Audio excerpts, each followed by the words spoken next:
Hello aspirants, कैसी तैयारी चल रही है आप सबकी। Welcome to our YouTube channel Sarkari Naukri notifications. Aspirants, आपका अपने YouTube channel Sarkari Naukri notifications पर आपका स्वागत है। और एस्पिरेंट्स, आज की एक इम्पोर्टेंट अपडेट है और वो अपडेट क्या है, इस चीज़ को जानने के लिए आप वीडियो के एंड तक बने रहिए। ठीक है, जो भी एस्पिरेंट्स वीडियो पर नए हैं, चैनल पर नए हैं, तो चैनल सरकारी नौकरी नोटिफिकेशंस को सब्सक्राइब करके जरूर चलें।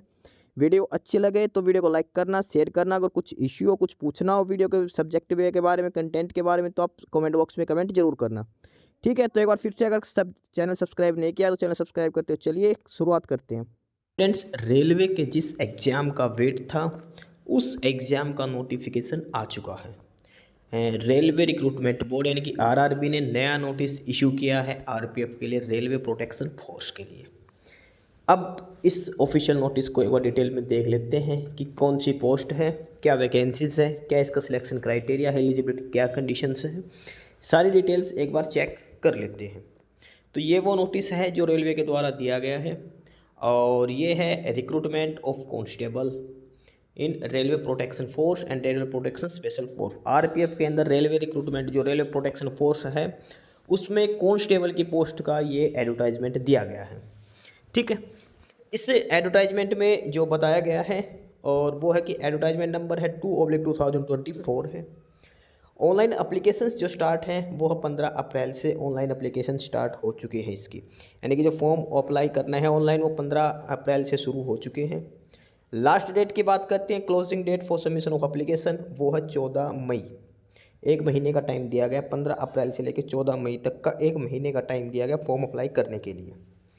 इसके अलावा इसमें दे रखा है कि date for modification window for correction, यानी कि अगर आपने कुछ डाटा गलत डाल दिया उसमें करेक्शन के लिए, तो वो 15 मई से लेकर 24 मई यानी कि 10 दिन तक करेक्शन विंडो ओपन होने का भी टाइम दिया गया है इसके अंदर।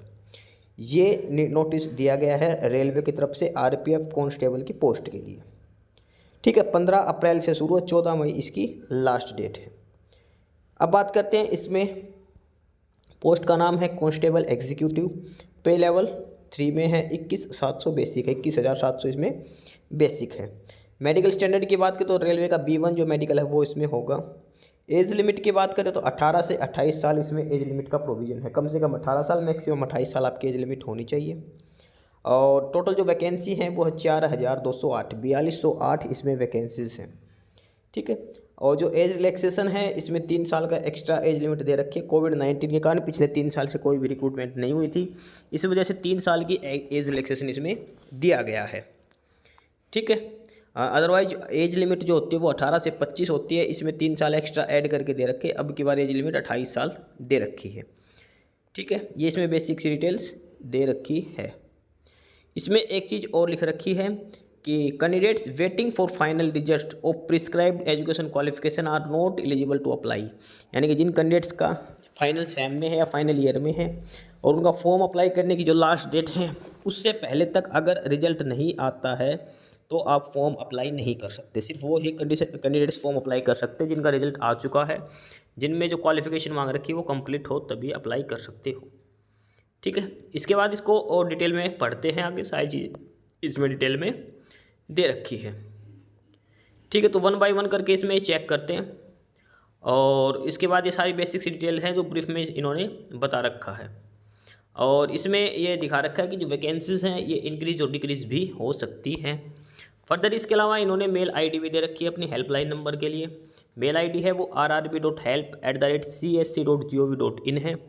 इस पे भी अगर आपको कोई भी क्वेरी आती है फॉर्म अप्लाई करते टाइम तो आप इस पर मेल करके पूछ सकते हो।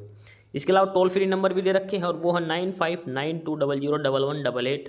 ये टोल फ्री नंबर भी दिए गए हैं, अगर आपको फॉर्म अप्लाई करते टाइम कोई इश्यू आता है तो उस चीज़ के रिगार्डिंग आप इसमें पूछ सकते हो। ठीक है, ये बेसिक सी डिटेल्स इसके अंदर दे रखी है और इसमें ये दिखा रखा है कि candidate should enter their name, father name, date of birth as recorded in matriculation. जो 10th क्लास के डॉक्यूमेंट्स में जो नाम है वो ही आप डाल सकते हो। ठीक है, in case of any change in name candidate should indicate that they changed name only, यानी कि अगर आपने नाम चेंज करवा रखा, सर नेम ऐड करवाया, बाद में कुछ भी करेक्शन, तो जो नया नाम है आपने वो ही डालना है। ठीक है, ये चीज़ इसमें क्लियरली मेंशन कर रखी है। इसके अलावा इसमें नेगेटिव मार्किंग की बात करते तो नेगेटिव मार्किंग भी होगी, 1/3 नेगेटिव मार्किंग का प्रोविजन भी इसके अंदर दिया गया है। जो आपका CBT मोड में जो एग्ज़ाम होगा, कंप्यूटर बेस्ड जो टेस्ट होगा आपका, उसमें अगर रॉन्ग आंसर करते हो तो उसमें 1/3 नेगेटिव मार्किंग होगी, ये भी इसमें क्लियरली मेंशन कर रखा है। एग्जाम में कैसे सिलेक्शन होगा, सबसे पहले आपका सीबीटी टेस्ट होगा, कंप्यूटर बेस्ड टेस्ट। कैंडिडेट को शॉर्ट लिस्ट करके उसके बाद उनका फिजिकल एफिशिएंसी टेस्ट पीईटी लिया जाएगा। पीईटी क्वालिफाई करने वालों का पीएमटी होगा, उसके बाद डॉक्यूमेंट्स वेरिफिकेशन होगा। ठीक है, इस हिसाब से ये कैंडिडेट्स का सिलेक्शन किया जाएगा। ठीक है, एप्लीकेशन फ़ीस की डिटेल्स इसमें दे रखी है। एज लिमिट है वो 18 से 28 साल होगी इसके अंदर। ठीक है, ये इसमें डिटेल्स दे रखी है। और एज लिमिट है वो 1 जुलाई से आपकी एज लिमिट काउंट की जाएगी। 1 जुलाई 2024 तक आपकी एज लिमिट 18 से 25 साल होनी चाहिए, लेकिन फ़िलहाल 3 साल की छूट दे रखी है, तो 1 जुलाई 2024 तक 18 से 28 साल आपकी एज लिमिट होनी चाहिए। 3 साल का एज रिलैक्सेशन अब की बार दिया गया है कोविड की वजह से। ठीक है, इसके अलावा बाकी SC ST को 5 साल का एज रिलैक्सेशन अलग से दे रखा है। ठीक है, OBC वालों को 3 साल की एज रिलैक्सेशन छूट दे रखी है। उसके बाद ये एक्स सर्विसमैन को है, और ये फीमेल कैंडिडेट्स के लिए एज रिलैक्सेशन अलग अलग कैटेगरी के हिसाब से दे रखी है। ठीक है, यानी कि डेट ऑफ बर्थ की बात करते हैं तो जो 18 से 28 साल की जो डेट ऑफ बर्थ है, तो उसमें UR और EWS कैटेगरी की जो डेट ऑफ बर्थ है वो 2 जुलाई 1996 के बाद की डेट ऑफ बर्थ होनी चाहिए, 2 जुलाई 1996 की। ठीक है, OBC की बात करते हैं 2 जुलाई 1993, SC ST की है 2 जुलाई 1991 में होनी चाहिए। लोअर डेट ऑफ बर्थ यानी कि जो मैक्सिमम है वो 1 जुलाई 2006 के बाद का जन्म नहीं होना चाहिए, उससे पहले का ही होना चाहिए। ठीक है, ये है एज की डिटेल्स दे रखे डेट ऑफ बर्थ के हिसाब से कितने कितने आपकी डेट ऑफ बर्थ होनी चाहिए। एजुकेशन क्वालिफिकेशन की डिटेल्स इन्होंने बाद में दे रखी है। अब बात करते हैं एग्जामिनेशन फ़ीस की। एग्जामिनेशन फ़ीस की बात करते हैं तो जो भी कैंडिडेट्स हैं वो सभी को 500 रुपये एग्जामिनेशन फ़ीस पे करनी है। और जैसे ही आप आपका CBT मोड में जो एग्ज़ाम दे के आओगे, जो ऑनलाइन एग्ज़ाम होगा, उसमें से आप वो एग्ज़ाम देने के बाद आपके 400 रुपये रिफ़ंड हो जाएंगे, आपके अकाउंट्स की डिटेल मांगी जाएगी और आपको ओवरऑल 100 रुपीज़ आपकी फ़ीस लगेगी। ठीक है, स्टार्ट में फॉर्म अप्लाई करते टाइम 500 रुपये फ़ीस भरनी है, और जैसे ही आप अपना CB मोड में जो एग्ज़ाम दे के आओ, कंप्यूटर बेस्ड जो एग्ज़ाम होगा वो दे के आओगे, उसके बाद आपकी 400 रुपये की फ़ीस रिफ़ंड कर दी जाएगी। इसके अलावा जो SC ST एक्स सर्विसमैन और फीमेल चाहे किसी भी कैटेगरी से हो, सभी कैटेगरी की फ़ीमेल्स की बात हो रही है यहाँ पे, और EBC वालों को उनको 250 रुपये फ़ीस पे करनी है, और वो 250 रुपये सारी की सारी रिफ़ंड हो जाएगी एग्ज़ाम देने के बाद। 250 रुपये किस किस को देनी है, SC ST और एक्स सर्विसमैन को। इसके अलावा फीमेल चाहे जनरल कैटेगरी से हो चाहे किसी भी कैटेगरी से हो, फीमेल को भी 250 रुपये फ़ीस पे करने 250, और एग्ज़ाम देने के बाद ये सारी फ़ीस रिफ़ंड हो जाएगी। 500 रुपये जिसकी एग्ज़ाम फ़ीस है उसकी 400 रुपये फ़ीस रिफ़ंड होगी। ध्यान रखना, फ़ीस रिफ़ंड तभी होगी जब आप जो एग्ज़ाम होगा, कंप्यूटर बेस्ड टेस्ट होगा, उसमें अपीयर होते हो तभी, अदरवाइज़ आपकी फ़ीस रिफ़ंड नहीं होगी, ये ध्यान रख के चलना। ठीक है, इसके बाद इसमें EWS नहीं होता, इसमें होता है economic backward class. Economic backward class की इन्होंने कंडीशन लिख रखी है, क्या क्या आपकी कंडीशन होनी चाहिए तभी आप EBC में काउंट किए जाओगे। ठीक है, ये रिफ़ंड का दिखा रखा है। रिफ़ंड ऑफ फीस के लिए आपको अपनी बैंक डिटेल, सारी डिटेल्स आपको फिलअप करनी है। जो हम फॉर्म अप्लाई करेंगे उसमें आपको अपनी सारी डिटेल्स फिलअप करनी है, name, IFSC code, bank account number, और जब जैसे ही आप एग्ज़ाम दे के आओगे उसके कुछ टाइम बाद आपके अकाउंट में जो अपनी फ़ीस जो पे करी है उसके हिसाब से आपका रिफ़ंड हो जाएगा। ठीक है, उसके बाद आगे बात करते हैं ये EWS वालों को रिजर्वेशन अलग अलग कैटेगरी के हिसाब से इसमें रिजर्वेशन की कंडीशंस दिखा रखी है ये सारी। ठीक है, और जो मेडिकल स्टैंडर्ड है वो इंडियन रेलवे मेडिकल मैनुअल के हिसाब से होगा, और वो आपको मिलेगा www.indianrailways.gov.in पर। वहाँ पे जाना है, और आपको इसमें मेडिकल का जो लेवल हो, B1 लेवल का मेडिकल है, वो आपको चेक करना कि B1 लेवल के मेडिकल में क्या क्या होता है। ठीक है, इसके बाद NOC है, जो ऑलरेडी गवर्नमेंट ऑफिस में वर्किंग है तो उनको अपने डिपार्टमेंट से NOC नो ऑब्जेक्शन सर्टिफिकेट जमा करवानी जरूरी रहेगी सिलेक्शन के टाइम। ठीक है, अब बात करते हैं इसमें रिक्रूटमेंट प्रोसेस की, कैसे क्या रिक्रूटमेंट प्रोसेस होगा। तो रिक्रूटमेंट प्रोसेस में होगा सबसे पहले CBT कंप्यूटर बेस्ड टेस्ट, फिर PET, फिर PMT, उसके बाद DV, और आपको फाइनल सिलेक्शन किया जाएगा। कंप्यूटर बेस्ड टेस्ट की बात कर लेते हैं, जो आपका एग्जाम होगा कंप्यूटर बेस्ड जो टेस्ट होगा उसकी बात कर लेते हैं। तो जो सिलेबस आएगा वो मैट्रिक लेवल का इसमें सिलेबस पूछा जाएगा, 10th क्लास बेसिस पे ही इसमें सिलेबस पूछा जाएगा। जो आपका CBT मोड में जो एग्जाम होगा कंप्यूटर बेस्ड जो टेस्ट है उसकी बात हो रही है यहाँ पे। अब जो CBT मोड का जो पैटर्न और सिलेबस की बात करते हैं तो इसमें 90 मिनट का आपका पेपर होगा, 120 क्वेश्चन आपसे पूछे जाएंगे, यानी कि 1.5 घंटे का आपका पेपर होगा, 1 घंटे 30 मिनट का आपका पेपर होगा, और 120 क्वेश्चन पूछे जाएंगे। आपको 120 क्वेश्चन करने हैं 90 मिनट के अंदर। ठीक है, हर क्वेश्चन 1 नंबर का रहेगा, यानी कि 120 नंबर का आपका पेपर होगा।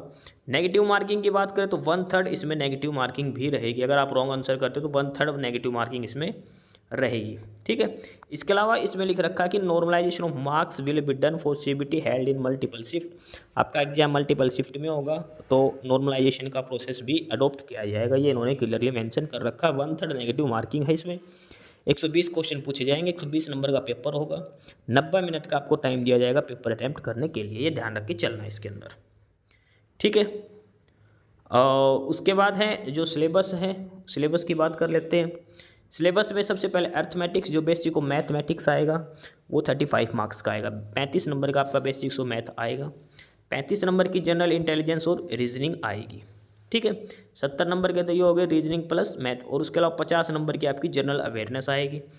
इंग्लिश नहीं आएगी इसमें, ये ध्यान रख के चलना। रेलवे में इंग्लिश नहीं आएगी इस सीबीटी एग्जाम में। ठीक है, सिंपल मैथ्स आएगा 35 क्वेश्चन, 35 क्वेश्चन रीजनिंग के आएंगे और 50 क्वेश्चन आएंगे जनरल अवेयरनेस के। इसमें history, political science, geography, economics, ये सारे सब्जेक्ट्स हैं जिनसे आपसे पूछे जाएंगे 50 क्वेश्चन। ठीक है, इसके बाद बात करते हैं फिजिकल एफिशिएंसी टेस्ट और physical measurement test. Physical efficiency test है वो मेल और फीमेल दोनों को जरूरी देना है। मेल कैंडिडेट्स की बात करते हैं, मेल के लिए है 1600 मीटर की रेस होगी। फिजिकल एफिशिएंसी टेस्ट जो पीईटी है मेल कैंडिडेट्स के लिए, उसमें आपको 1.6 किलोमीटर यानी कि 1600 मीटर की आपको रेस करनी पड़ेगी और टाइम दिया जाएगा 5 मिनट 45 सेकंड। 5 मिनट्स 45 सेकंड्स का आपको टाइम दिया जाएगा। एक 1600 मीटर की रेस है जो आपको कंप्लीट करनी पड़ेगी मेल कैंडिडेट्स के लिए। इसके अलावा लॉन्ग जंप की बात करते हैं तो लॉन्ग जंप 14 फीट का आपको लॉन्ग जंप करना, 14 feet long jump for constable male. और हाई जंप की बात करें तो 4 फीट का हाई जंप होगा, 4 फीट का हाई जंप भी करना है आपको। ठीक है, इसके अलावा फीमेल कांस्टेबल की बात करते हैं, फीमेल को 800 मीटर रेस क्वालिफाई करें 3 मिनट 40 सेकंड में। जो फीमेल कैंडिडेट्स होंगी उनको जो फिजिकल में है वो रेस लगानी है 800 मीटर की। 3 मिनट 40 सेकंड का आपको समय दिया जाएगा 800 मीटर की रेस लगाने के लिए। इसके अलावा लॉन्ग जंप की बात करते हैं तो 9 फीट लॉन्ग जंप, और हाई जंप की बात करो 3 फीट हाई जंप। ये है फीमेल के लिए मैंडेटरी फिजिकल एफिशिएंसी टेस्ट की। ठीक है, ये है फिजिकल एफिशिएंसी टेस्ट। उसके बाद physical measurement test PMT. PMT में है हाइट और चेस्ट। हाइट की बात करते हैं तो जो मेल कैंडिडेट्स के लिए हाइट है यूआर, ईडब्ल्यूएस और ओबीसी के लिए 165 है। एससी एसटी के लिए हाइट है 160 है, और गढ़वाल, गोरखा, मराठा उनके लिए हाइट है 163। ठीक है, फीमेल की हाइट की बात करते तो यूआर, ईडब्ल्यूएस, ओबीसी के लिए 157, एससी एसटी की 152, और गढ़वाली, गोरखा जो भी है हिमालय पहाड़ी क्षेत्र से उनकी 155 सेंटीमीटर हाइट होनी चाहिए। चेस्ट की बात करते हैं, चेस्ट पैरामीटर की बात करते हैं इसमें तो जो चेस्ट दे रखी है वो अनएक्सपेंडेड और एक्सपेंडेड दो दे रखी है। जैसे सबसे पहले बात करते हैं यूआर, ईडब्ल्यूएस और ओबीसी कैटेगरी की। यूआर, ईडब्ल्यूएस और ओबीसी कैटेगरी के लिए जो मिनिमम चेस्ट है वो 80 सेंटीमीटर होनी चाहिए अनएक्सपेंडेड, और एक्सपेंशन के साथ होनी चाहिए 85 सेंटीमीटर होनी चाहिए। ठीक है, इसके अलावा एससी एसटी कैंडिडेट्स की बात करते हैं चेस्ट की तो अनएक्सपेंडेड होनी चाहिए 76.2 और एक्सपेंशन के साथ होनी चाहिए 81.2 सेंटीमीटर। वहीं जो गढ़वाल है, गोरखा है, मराठाज हैं और उनके लिए 80 सेंटीमीटर टू 85 सेंटीमीटर होनी चाहिए। ठीक है, यानी कि चेस्ट में जो एक्सपेंशन है वो मिनिमम 5 सेंटीमीटर एक्सपेंशन आपका कम से कम होना ही चाहिए। ये चेस्ट का पैरामीटर दे रखा है इसमें। ठीक है, वही आगे बात करते हैं इसमें, और इसमें नोट करके कुछ बातें लिख रखी हैं। इसमें सबसे पहला पॉइंट लिख रखा है कि जो आपकी रेस होगी 1600 मीटर मेल कैंडिडेट्स के लिए, 800 मीटर फीमेल के लिए, उसमें सिर्फ एक ही चांस दिया जाएगा।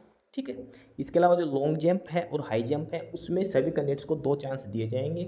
अगर आप पहले चांस में क्वालिफाई कर देते हो ठीक है, अगर आप पहले चांस में नहीं कर पाते हो लॉन्ग जंप और हाई जंप तो आपको 1 चांस और एक्स्ट्रा दिया जाएगा, लेकिन जो आपका रेस होगा उसमें आपको कोई एक्स्ट्रा चांस नहीं दिए जाएंगे। ठीक है, और इसमें लिख रखा है सेकंड पॉइंट पे कि जो एक्स सर्विस मैन है उनको फिजिकल एंड्योरेंस टेस्ट पीईटी नहीं दे रहा, सिर्फ फिजिकल मेजरमेंट टेस्ट उनको देना है। इसके अलावा इस चीज़ एक लिख रखी है कि जिन कैंडिडेट्स की हाइट नहीं है, जैसे सबसे पहले हाइट मेजर की जाएगी रेस के बाद, अगर आपकी हाइट नहीं है तो आपका चेस्ट चेक नहीं की जाएगी, आपको सीधा डिस्क्वालीफाई कर दिया जाएगा। ठीक है, और इसमें दिखा रखा है जो चेस्ट मेजरमेंट हो सिर्फ मेल कैंडिडेट्स का होगा और उन्हीं कैंडिडेट्स का होगा जो रेस क्वालिफाई करते हैं। सबसे पहले आपको रेस क्वालिफाई करनी पड़ेगी 1600 मीटर और 800 मीटर की, उसके बाद आपको हाइट मेजरमेंट और फिर चेस्ट मेजरमेंट का किया जाएगा। ठीक है, ये इसमें डिटेल्स दे रखी है। अगर आप किसी में भी अगर जैसे आपकी हाइट कंप्लीट नहीं या फिर आपकी चेस्ट नहीं और या फिर एक्सपेंशन नहीं हो रहा 5 सेंटीमीटर का, तो आप डिस्क्वालीफाई कर दिया जाएगा किसी भी स्टेज पर। इसके अलावा एक सबसे इंपॉर्टेंट पॉइंट लिख रखा है कि पीईटी और पीएमटी है, ये सिर्फ क्वालिफाइंग नेचर के हैं, इनका कोई भी मार्क्स नहीं दिए जाएंगे, कोई मार्क्स नहीं है, सिंपल आपको क्वालिफाई करने हैं, ठीक है।